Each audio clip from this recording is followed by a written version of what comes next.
Welcome. This is what has been happening on the Sun today, the 9th of May 2011. Happy Europe Day. The Sun has been relatively quiet over the last 24 hours, but is perhaps showing some signs of life. So let's see what's been going on with the sunspot regions to see why. Region 1203 remains a single large spot. Region 1204 has decayed a little, losing almost all of its trailing region. We have two new numbered regions on the disk. 1209, which is that region that I was talking about yesterday at high latitudes, is about 35 degrees north, which is unusually high.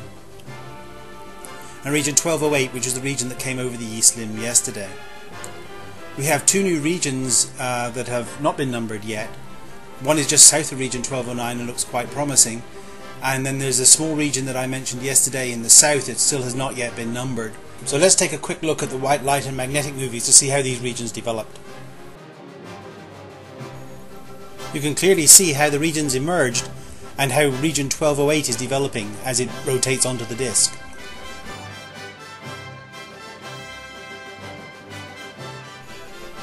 From the GOES X-ray plot we see that activity may be on the increase, and earlier today we had a C flare.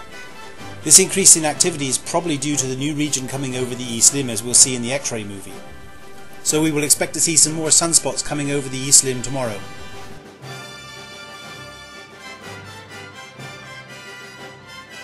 In the SOHO coronagraph data we can see a faint coronal mass ejection off of the northwest limb, but I don't see any evidence for it in the helium 304 movie. Nothing particularly different seems to be happening there, so let's take a look at the stereo ahead spacecraft data and see if there is anything going on in the regions that recently rotated over the west limb. Nor do I see anything unusual going on there, so I guess this coronal mass ejection is going to have to remain a mystery. From the composite coronal image from stereo A, B and SDO, we can see the regions coming just over the East Limb in both the north and the south, but the brightest regions still remain about 6 or 7 days away from coming over our East Limb.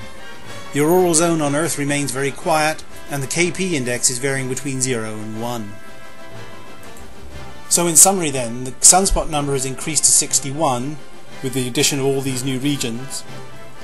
The X-ray background has increased to the B3 level. The radio sun remains at about 100 solar flux units. The solar wind speed remains at about 300 kilometers per second, and the KP index is rated as quiet. So my forecast for the next 24 hours is that there's a better chance of getting C flares, but the chance of getting M or X flares is still fairly low. I think we should continue to get coronal mass ejections, but the chances of getting a major geomagnetic storm in the next 24 hours is pretty low. If you want more details, check out some of the links in the description box below.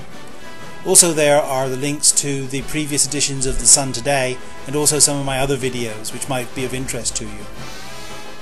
So that's it for today. Keep safe. Bye for now.